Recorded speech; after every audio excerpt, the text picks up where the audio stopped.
Well, good morning. It's raining a little bit here. I still wear these to protect my eye, so you don't think I've done anything too strange. In the world of politics, I think Trump has gone full mad. And let me explain, and some of it you probably observed already yourself. Rogue Rudy is going off to Arizona to see what trouble he can create there on their BS story about votes not counted, machines that do magical things to change votes, and so forth. Of course, this happens right after Wisconsin has finished its recount and ruled in favor of Biden. And last night on 60 Minutes, we had our cybersecurity expert who was fired by Trump for saying what he said last night on 60 Minutes, which was that we ran a secure and safe and fair election. And Trump then went on the air himself to say, that's insane, and why didn't anybody interview him?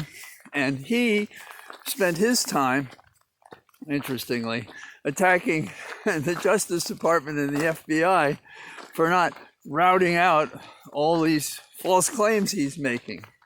And that sentence, I think, works itself out. How can you prove what's true, what you know is false, which are the charges by Trump? And perhaps he really is planning for the 2024 election now, because there's an argument before the Supreme Court, even as I'm walking, and I can pretty much tell you what the argument's going to be. It's about the census, and Trump wants to have two numbers presented to him from the census. One is all the persons in the United States, which is what the statute says and what the census is about. And another one that excludes from the census those people who are illegal immigrants. So he hopes to give a list for purposes of proportioning funds and representations in Congress from the list that excludes immigrants. But the statute says persons, not immigrants.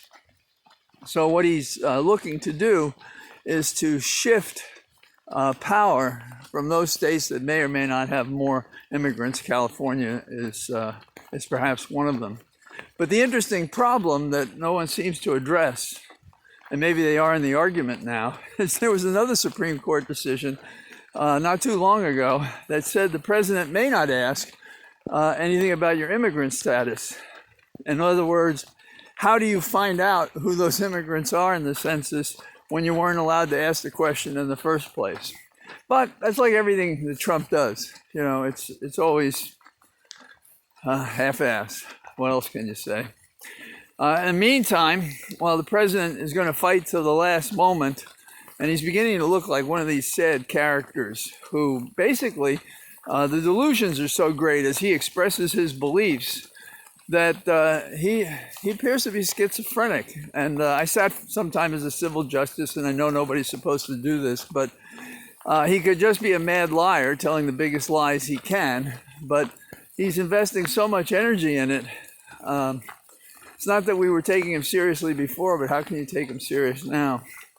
So in his effort perhaps to mess up the Biden administration, some think he sees an advantage in having and having assassinated. I don't mean he did it. They say the Israelis did it. The top nuclear scientist in Iran, which would further compromise our ability to put that back on track. That is to say, to find a way to encourage Iran not to become a nuclear power, that is in the sense of using a nuclear bomb, but to agree with us to stand down. So Trump is the original bull in the china shop. It's good that we see less of him that is and can be considered dangerous. So we'll see how stiff the court is. The court is always telling us whatever the text says, that's what they're supposed to do. By that standard, they should rule against the president's position that he can have two lists for the census that in early January he's responsible to give to Congress for the purposes of apportionment. So If you don't mind the rain, get out, and I'll talk to you tomorrow. Bye-bye.